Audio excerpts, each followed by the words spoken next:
around with my head held high. I'm walking around with my head held high. You know why?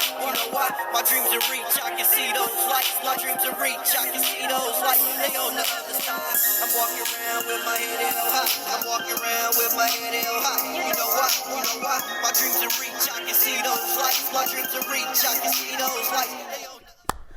Welcome to Would You Marry You, where we have candid conversations about what we are bringing to the table. I am your host, Taffany, and today we're going to have an amazing conversation on the topic of divorcing drama. So they drama already. I'm trying to hold it, man. I tried to close my eyes. We're still rolling. We're still rolling. Okay, go But ahead. we're still rolling. Start. We had a great I'm time. sorry. Look, we're talking about It's my this the fault. drama. And you gotta laugh It's my about fault. drama It's my fault. before it starts. Oh, you laugh about the drama before it starts. But we're talking about Okay. detoxing from toxic relationships. Is that something to laugh about? Detoxing from countdowns. Countdown flubs. Flubs. Okay, it's okay. Here we go.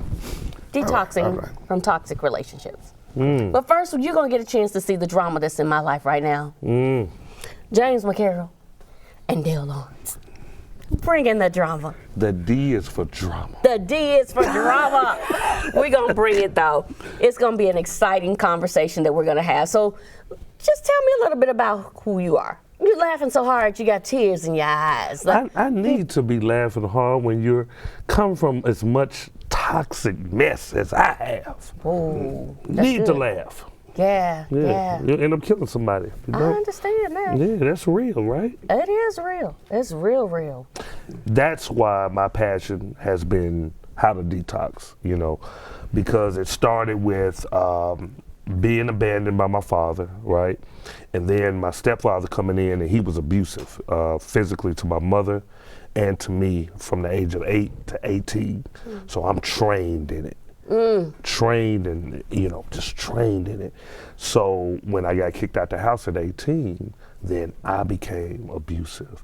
Everything that I saw in that household, I mimicked in life, in my relationships. The Bible says, train up a child in the way he should go. And when he gets old, he won't depart from that. That's not just for good stuff. That's for toxic stuff too. It's the principle, is the training. How did you train him? So bad communication, abuse, gaslighting, all those things, right? Stalking. I would go with my mother to look for him, and like she's bringing the less toxic, right? Yeah. So you're training your child on what to do. And that's what I was doing in my relationships. We getting deep, man. We getting deep. Yeah. This may be a confession moment right here, man. Hey. I'm spilling the tea on my life. Jay, help me, man. Come on. tag in here, man. What you say, tag team? Stop me from Tag. So what is it that you do? So I'm a pastor, First Baptist Church in the beautiful city of Murfreesboro, Tennessee. But like Dale, we grew up in toxic environments. Most times we think toxic, we think to that extreme. But you can also be in spaces that are toxic in different ways. Lack of affection, lack of communication, lack of support, and what that breeds, the emotional response, mental responses, the feelings of inadequacy, feelings of abandonment, all of that's a different form of toxicity. So it can be in commission, but also in omission. And so I think we all know, you know what I mean? But many of us know what that feels like. Yeah, I can relate to both sides of it, right? Really? I mean, completely. You've experienced both? I've experienced both. And Wow. so I had to go back and look at like where it actually came from, where it started. And when my parents were only 13 when they got pregnant with me. They were 14 by the time I was born. But when my mom was found to be pregnant, my grandmother started giving her quinine and turpentine, which are two poisons that were there to kill the baby. It was to abort the child. So the feeling of abandonment, rejection, betrayal, not being, wanted, and all those things, that started in the womb. Wow, that's deep. And life just watered the seed. Yeah. There was time after time after time, and I grew up in a house where we were entrepreneurs. Yeah. So my mom never worked for anybody other than my grandfather. I never saw her work for anybody else. My aunt didn't work for anybody else. We all were raised right there in the family business. So in that space, it's like you didn't have a life of your own. So you had this space of codependency, which is again toxic, because this is what you learn. Wow. You learn that your needs are not important. What's important is the business, and no matter what. And then when you are not there, you're made to feel guilty about not, which is gaslighting. It's the whole process of the detoxing. So when I got married, I took that into my marriage. Come on. I mean, that showed up in my marriage 100%. That was your culture. It was my culture. Yeah. And if you don't get outside of that culture, how do you ever know that it's wrong? That's true. Yeah. So how did you get to a point where you decided that it was time for you to detox from that and it was something that you needed to change? I think where you're afflicted, that's where you're gifted. Yeah, That's yeah, good. You know yeah, what I mean? yeah, I yeah, think yeah, that's where the anointing is. yeah, You know, I think to deliver a prostitute, you need to send a prostitute. It's that law of, attraction. It's that, they're familiar. They know where you come. They know what to say and where to go in your heart to get you out.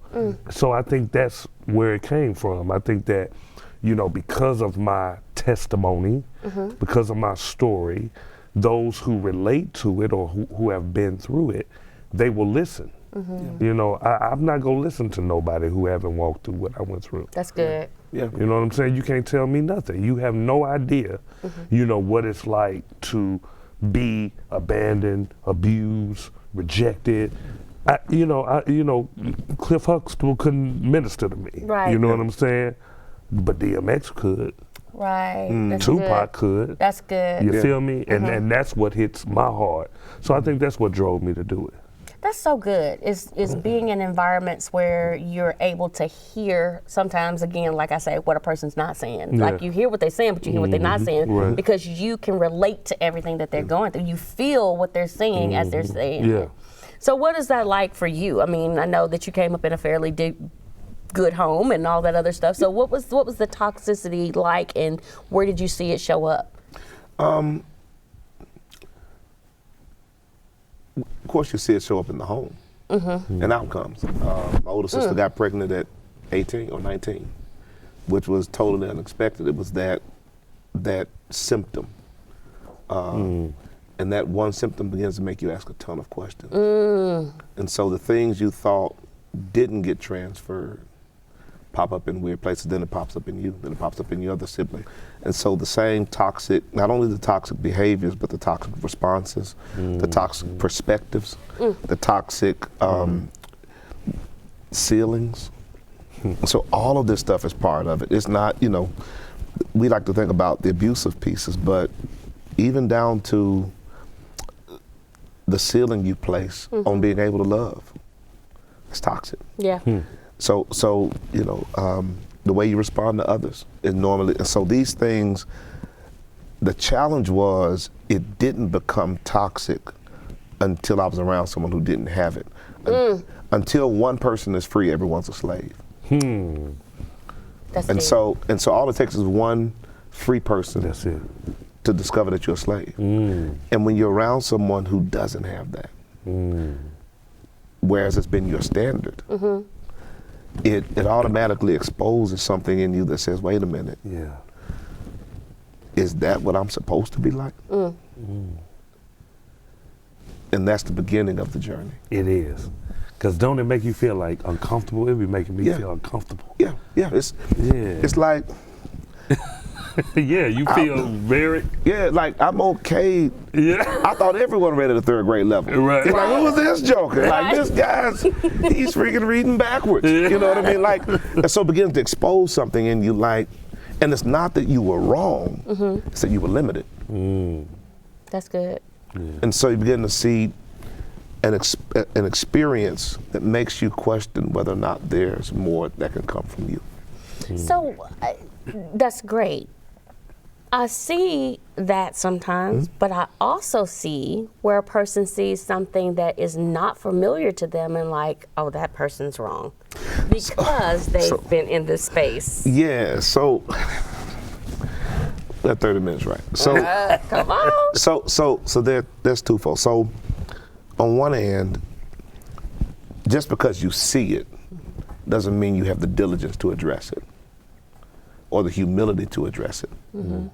You can vilify that person and say, because you're not my standard, your standard is wrong. You shouldn't dunk on a 10-foot goal. You should only dunk on 6-foot goals.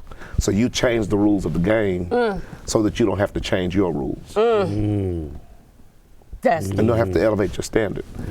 And so what ends up happening is, it's what we'll say a person's bougie, we'll say a person's uppity, a person's sedated, the person's too good, a person's, and what we're saying to them is, instead of me leapfrogging to where you are, or working to get my ups to be able to touch your rim, I would rather find an excuse, give myself an excuse, or a valid reason to remain in a low place. That's good. Now, on the flip side of it, you have people who are in that space.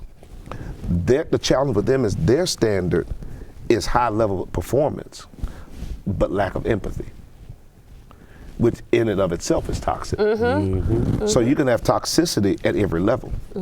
And so their toxicity says empathy is the wrong thing to have. You need to be like me. So I'm going to remove myself from you. Here's why. Because I'm afraid you're going to infect me. Jesus touched a leper. Here's how powerful it is. He touched the dude who shouldn't have been touched. He touched him and told him, go show yourself to the priest. He had so much power that he literally could heal before he touched. And what looked like a sin was only a sin to people who didn't have power. That's good. That's good. That's good. That's good. So if I can't change you, I can't touch you. Yeah. He could change you before he touched you. Before he touched. Woo. Come on. So most of us run from toxic spaces because we don't have the power to really affect it. That's good. Man, really. So I'd rather you not talk to me, you not be around me, because I don't want your bad character corrupting your bad company corrupting my good character. Well, hold on, who's got the power? That's good. That's good. You think Clorox runs from germs? Run straight to it. Run straight to it. That's good. That's good. So we have to really, what I'm hearing you say, if we know who we are, then we are not avoiding situations that we are literally, like you said, where your anointing is. Right. You're sent to infect. Yeah. Yeah, you're sent to impact. Now here's the thing, if you realize a person doesn't want to change, Right. now it's not an issue of toxicity, it's an issue of time investment. Yeah. Yeah. Because I'm putting quarters in a machine that doesn't work.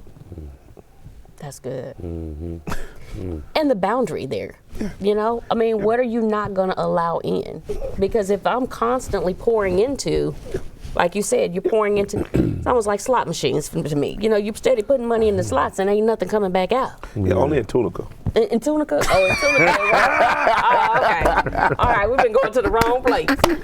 Yeah, man, you gotta go to Vegas. Gotta go to Vegas for the slot machines to work.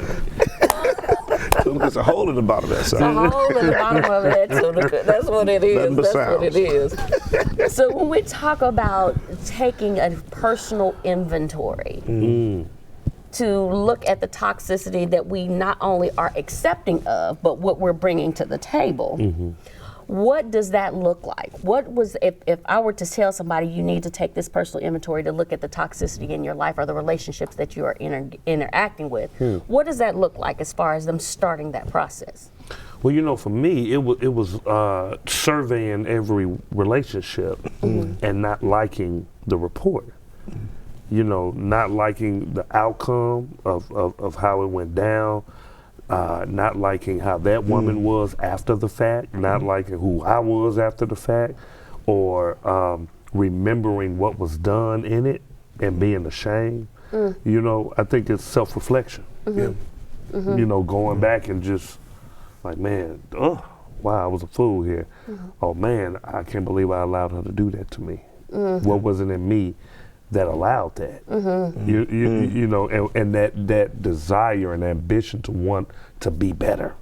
than the past. Yeah. That's good. I know for me it was very similar. I realized that I was engaging with the same guy. He had a different name, a different face. He was from a whole nother state. But it was the same dude. Same dude. It was the same dude. And it was like, okay, what is it about me Right. that's attracted to that? And what is it about me that's attracting that? Wow. So it was twofold. It was like there was something in me that was drawing that to me, but it was also something that found that to be appealing. That's true. Can I flip it? It's okay. What if it's the same lesson? Break it down. So what if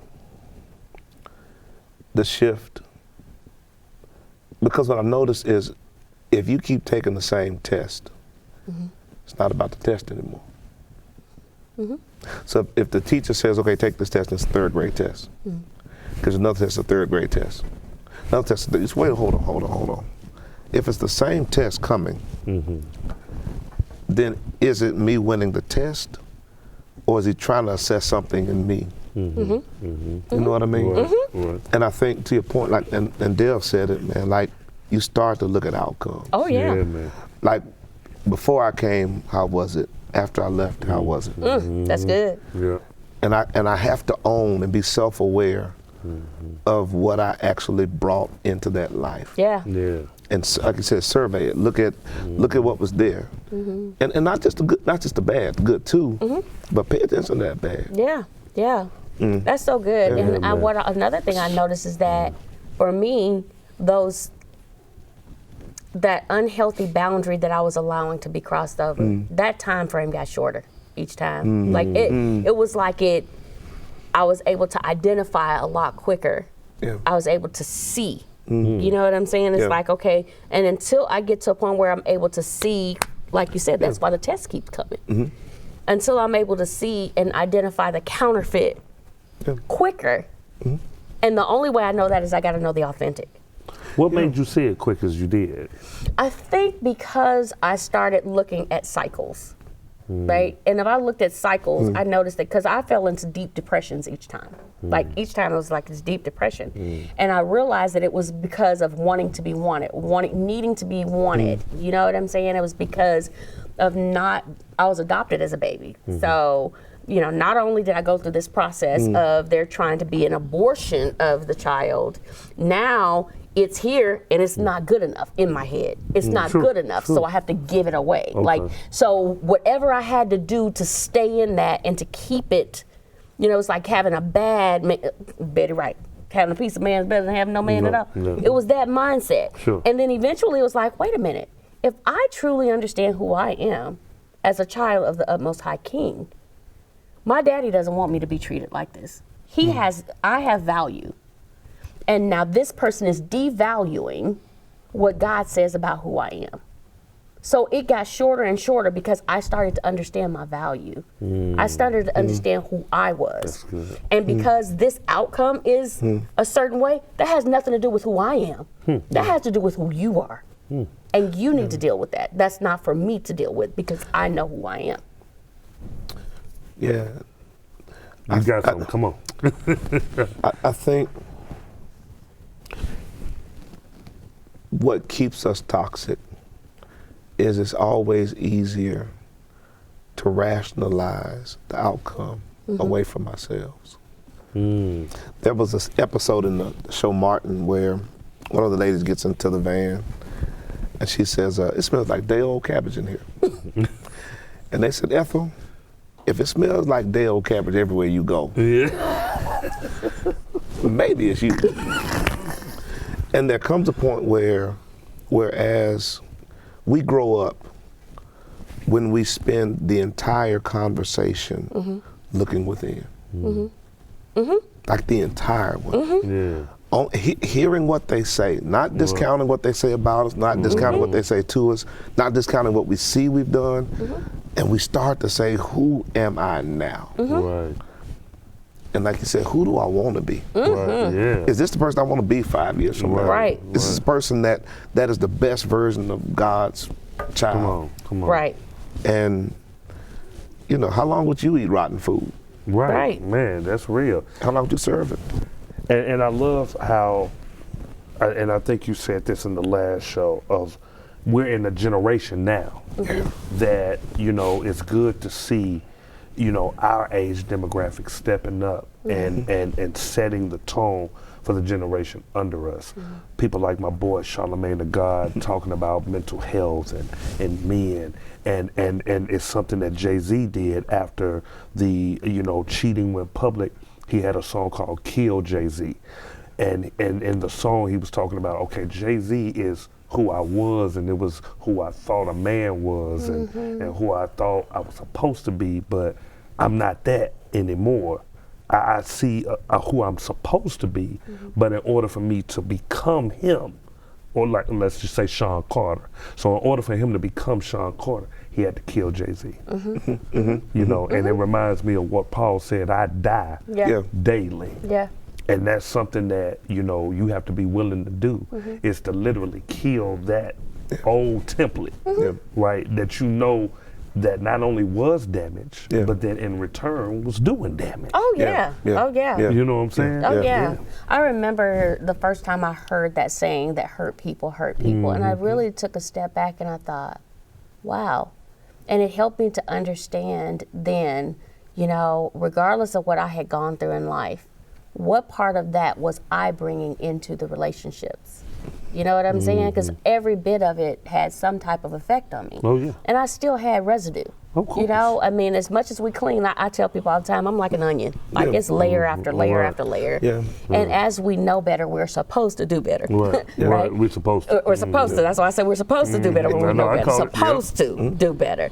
But when are we going to let that old person die? Yeah. Like, even as great of a person as I was 5 years ago, it's nothing in comparison to the person I am today, and nothing in comparison to the person I'll be 5 years from now, because I continue to grow.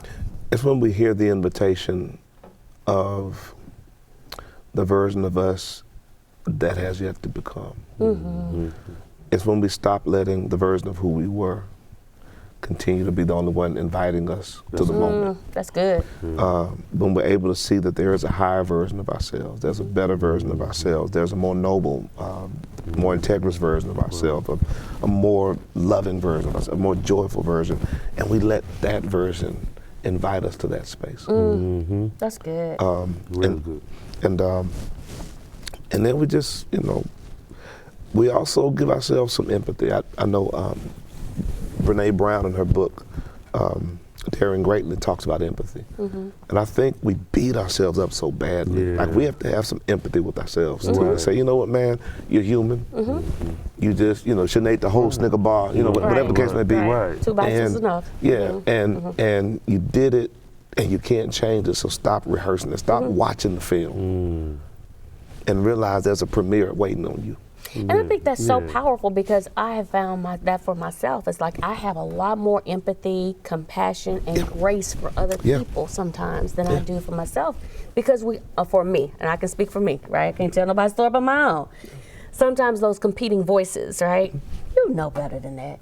You knew better than that. You teach this stuff. How you go? I mean, you know what I'm saying? Like, you know what? There's grace.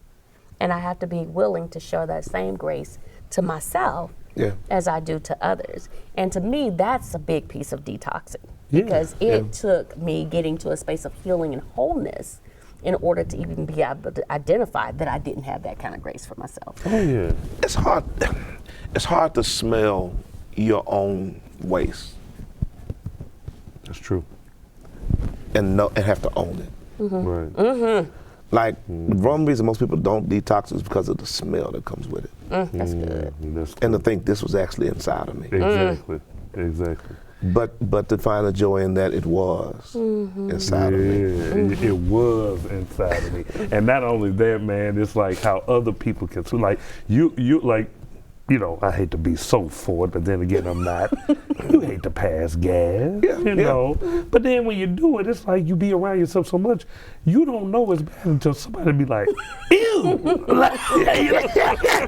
And I'm like, oh, you smell that? But there's a pain with keeping it in.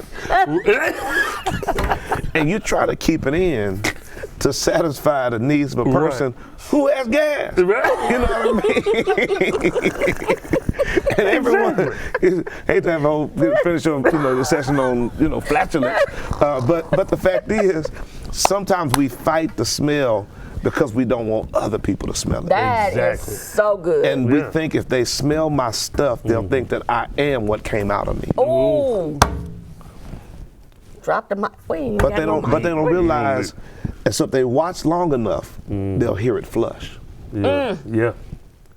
It's gone. It's gone. It's gone. And that's what God does. God's like, man, get it out. Yeah.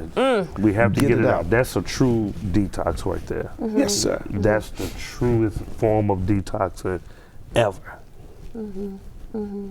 It seems like to me that it's, and that's just my personal experience, it seems to be more difficult for men to deal with that than it is for women. And I think it's because you have this high, to me, men have a very high. Don't say it. Don't. I mean, they have a I very notice you're trying to church it out. Come on. Let's see how I want to put Be this. real. No, put it real. We're logical. You have a high responsibility too, though. God gives you Say a what high you was gonna responsibility. Say what you was gonna say. I'm just saying, y'all. Ego was were we dancing around? Pride, were we dancing around there? I mean, you said it. Oh, see. You said it. So, You said it. So there we go. yeah. Men don't have that problem Okay. where unconditional love is present. They have that problem where shame is present. And because men understand love through respect. Correct. And so if you disrespect or you bring shame into any context, and women too, you bring shame, I won't bring nakedness. That's good. That's good. If I can fart and you smell it, let's just say fart. If I can fart and you smell it and you're like, man, you must have had all the beans, Right. but we're gonna keep watching this movie. Right. Boom. Now if you run out the room like, gosh, man, check my couch, you know what I mean? I'm gonna be like, we're talking about detox. Yeah, this is detoxing. This fits. This is The analogy fits the discussion. Yeah. Now, you're absolutely correct. Yeah. And I found that when you are free to do that, like you said, we don't need pride. No. We don't need ego. Yeah. And If here's I know that she accept me, Yeah. And the reason we don't do it is because we had someone in our past that made us ashamed of what came out of us. That's it. And so the person who would love me doesn't get the chance to love me because Right. someone else said it stank. Wow. Well, come on, and damage me to the point to now it's getting worse because I'm holding it in Yeah. even more. And I can't enjoy life. Come on. I can't enjoy the movie. And I can't even enjoy a hug because there's so much in me Right. that I'm scared will come out of me. That's right.